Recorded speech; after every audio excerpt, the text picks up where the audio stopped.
who are your principal financiers? Wala Edu? po. To be very honest about how it. are you So far, I have been, ako po ang nag-finance ng aking kampanya. Okay. So how much do you expect to spend in this campaign? Ayoko sanang makompromiso. Kung anong man ang perang aking naipon, magtatabi ako ng konti para tulungan ako sa aking kampanya. Pero nakakatulong ho para sa amin yung pagpunta namin sa isang lugar, halimbawa, na nandiyan yung isang mayor o negosyante o isa sa mga kasama sa aming network na tumutulong sila pero hindi sila nagbibigay ng cash. Ma'am Winnie, hindi naman lahat puro cash out. Dahil sa 15 years ko na rin ho sa public service, marami na rin po ako naging kaibigan.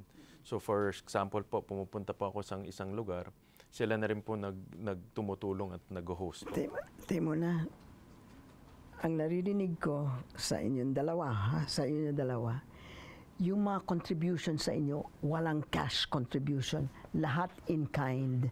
Hindi naman po ganun lahat. It's a combination of many things rin, Ma'am Winnie po. Okay, just for television, how much have you spent? Wala.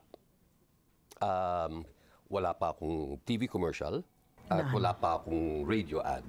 Wala pa. As a matter of fact, yung ginagawa ho namin, binabawi namin sa kasipagan.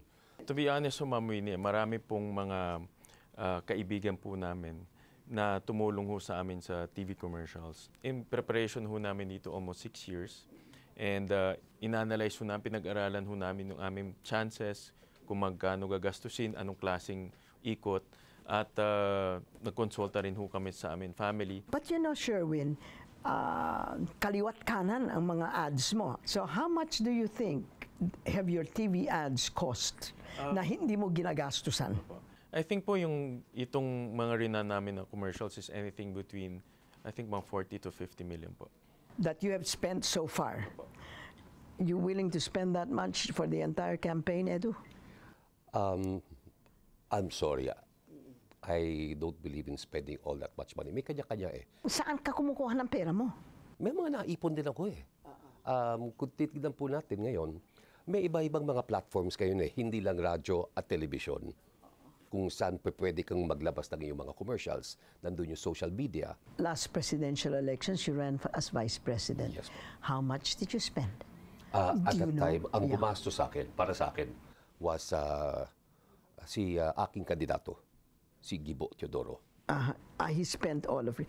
Is Grace Poe contributing to your campaigns? Sa akin po, wala pa. Is At ganun din po sa akin.